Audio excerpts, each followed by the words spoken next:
네, 이번 한 주가 벌써 다 지나가고요. 오늘 벌써 토요일 새벽이 되었습니다. 오늘 함께 찬양하심으로 오늘 토요일 새벽 기도회를 시작하겠습니다. 우리 하나님의 은혜로 찬송가 310장 3절까지 부르시겠습니다.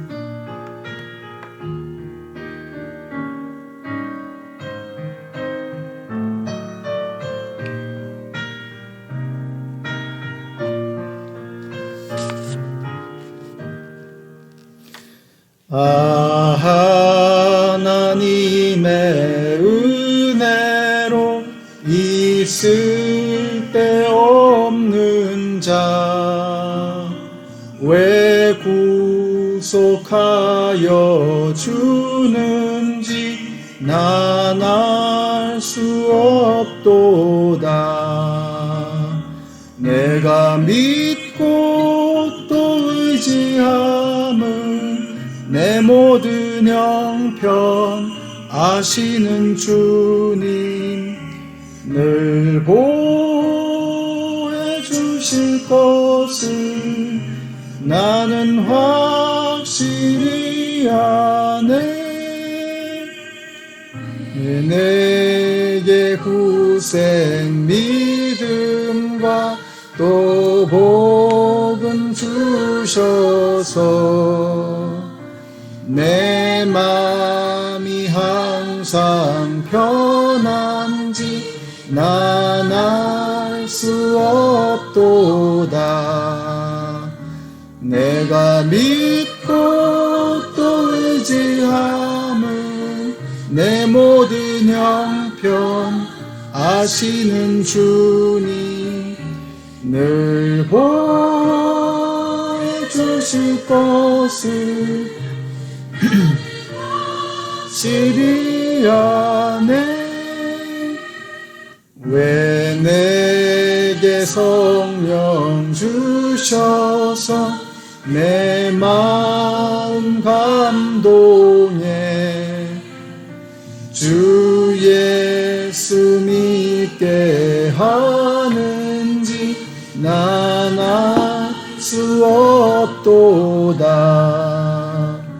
내가 믿고 또 의지함은 내 모든 형편 아시는 주님 늘 보호해 주실 것을 나는 확실히 아네. 아멘. 오늘 우리에게 주시는 하나님의 말씀은 고린도전서 4장의 말씀입니다. 그 중에서 1절부터 5절까지의 말씀을 읽겠습니다. 사람은 이와 같이 우리를 그리스도의 일꾼이요 하나님의 비밀을 맡은 관리인으로 보아야 합니다. 이런 경우에 관리인에게 요구하는 것은 신실성입니다. 내가 여러분에게 심판을 받든지 세상 법정에서 심판을 받든지 나에게는 조금도 문제가 되지 않습니다. 그뿐만 아니라 나도 나 자신을 심판하지 않습니다. 나는 양심에 거리끼는 것이 없습니다. 그러나 이런 일로 내가 의롭게 된 것은 아닙니다. 나를 심판하신 분은 주님이십니다.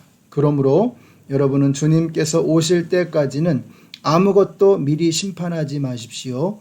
주님께서는 어둠 속에 감추인 것들을 환히 나타내시며 마음속의 생각을 드러내실 것입니다. 그때 사람마다 하나님으로부터 칭찬을 받을 것입니다. 아멘.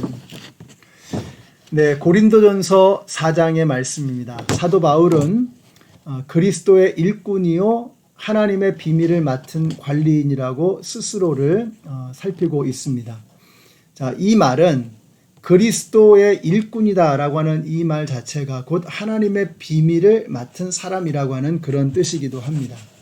자, 그렇다고 하면 그 하나님의 비밀이 무엇인가? 그것은 그리스도 예수의 복음, 예수 그리스도로 말미암는 구원의 길, 이것이 바로 우리가 맡은 비밀이라고 하는 것입니다. 자, 그런데 왜 비밀이라고 하는 말을 사용했을까? 이 비밀이라고 하는 말은 너무나 명확한 것이죠.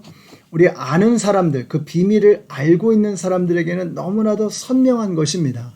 그러나 그 비밀을 모르는 사람들에게는 너무나 불확실하고 불분명하고 오리무중인 것입니다. 이게 바로 비밀의 특징입니다.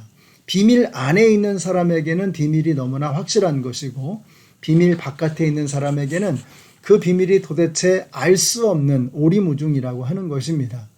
자, 그렇기 때문에 복음은 바로 하나님의 비밀입니다. 이것을 아는 사람에게는 너무나 선명한 구원의 길입니다. 근데 이것을 모르는 사람에게는 도무지 이해할 수 없는, 알 수 없는 신비라고 하는 것입니다. 그래서 1장 18절, 고린도전서 1장 18절에서 이렇게 말씀했죠. 십자가의 도가 멸망하는 자들에게는 미련한 것이요 구원을 받는 우리에게는 하나님의 능력이 됨이라. 이렇게 말씀하셨습니다. 그러니까 세상의 눈으로 보면 십자가의 길은 영락없는 정말 어리석은, 도대체 이해할 수 없는 어리석은 길입니다. 그러나 영의 눈으로 볼 때 십자가의 길은 영원한 생명으로 인도하시는 하나님의 능력이라고 하는 것입니다. 자, 오늘 우리 성도님들이 왜 이 자리에 나와 계시느냐?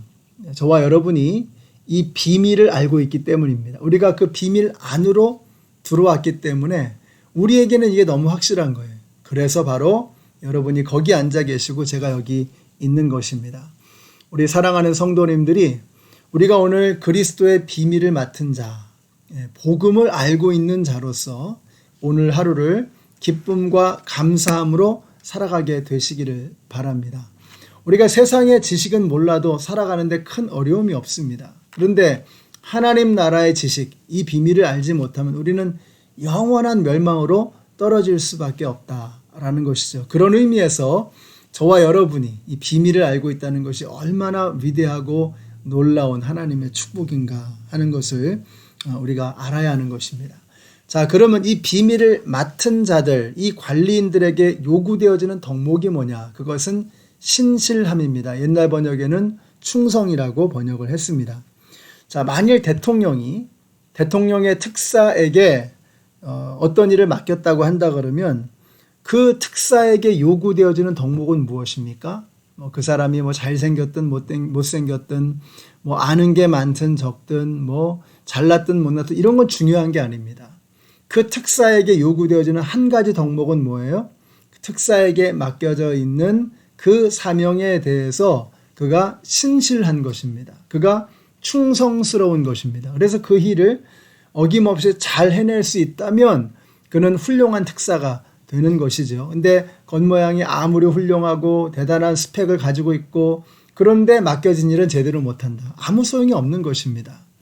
사랑하는 성도 여러분, 저와 여러분이 그리스도의 비밀을 맡은 하나님의 특사요, 하나님의 관리인이라고 하는 것입니다. 우리 성도님들 오늘 해야 될 일이 뭐냐? 우리에게 맡겨져 있는 이 비밀을 신실하게 충성스럽게 이 비밀을 알지 못하는 사람들에게 증거하고 전하는 것, 이것이 오늘 저와 여러분에게 맡겨져 있는 사명인 줄로 믿습니다. 자, 그래서 우리를 통해서 이 복음이 세상으로 흘러 들어가야 하는 것입니다. 자, 그런데 어떻게 충성을 하느냐? 우리가 충성하면 다른 일은 절대로 아무것도 하지 않고 그냥 오로지 그 일만 하는 것이라고 생각하기 쉽지만 그렇지 않습니다. 우리가 밥도 먹고 커피도 마시고 디저트도 먹고 운동도 하고 일도 하고 여러 가지 일들을 할 것입니다. 집안의 일도 돌보고 친구들도 만날 수 있고 여러 가지 일을 하죠. 그런데 충성이 뭐냐? 그 모든 일들을 통해서 나에게 맡겨져 있는 그 일을 감당해내는 것. 이게 바로 진짜 충성이라고 하는 거예요.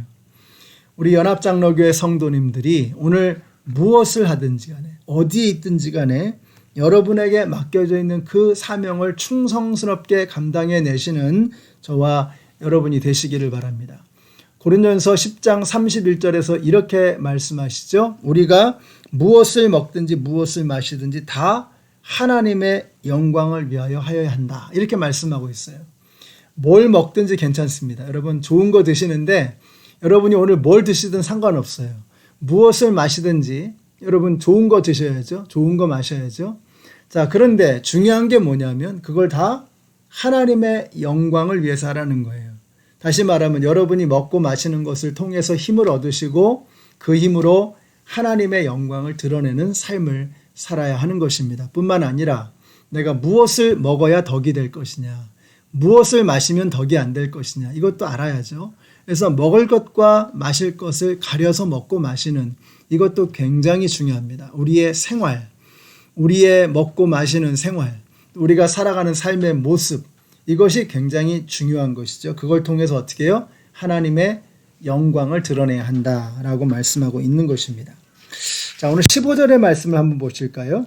15절에 이렇게 말씀합니다. 그리스도 안에서 여러분에게는 1만 명의 스승이 있을지 몰라도 아버지는 여럿이 있을 수 없습니다. 그리스도 예수 안에서 복음으로 내가 여러분을 낳았습니다. 이렇게 말씀하고 있어요. 자, 스승은 지식을 전달하지만 아버지는 생명을 전달해 주는 것입니다. 아버지에게서는 자식에게 피가 나가는 거예요. 피는 생명이죠.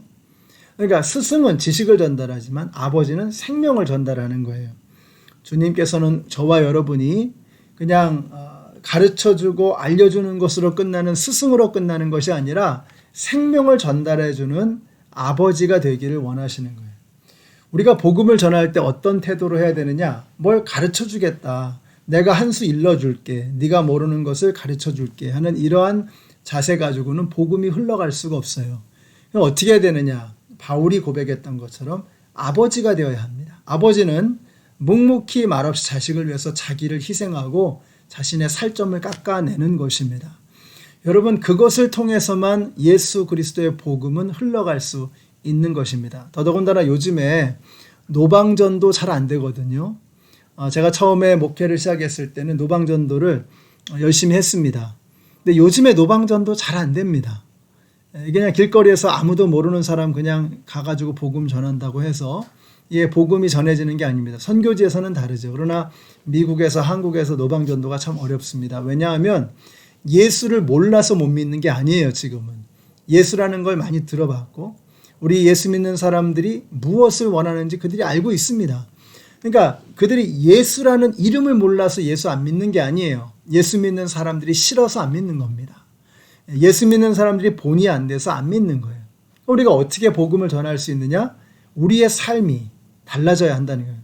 우리의 삶을 통해서 예수의 생명이 그들에게 흘러가야 한다는 것입니다. 그래서 우리가 스승이 지식을 알려주듯이 그렇게 전도해가지고는 복음이 흘러갈 수 없다. 아버지가 자식에게 피를 나눠주고 자신의 살점을 깎아주고 생명을 나눠주는 것처럼 아비가 되어질 때 진짜 사랑을 그들에게 증거하고 전할 수 있을 때 그때 비로소 복음은 전파되게 되는 것입니다.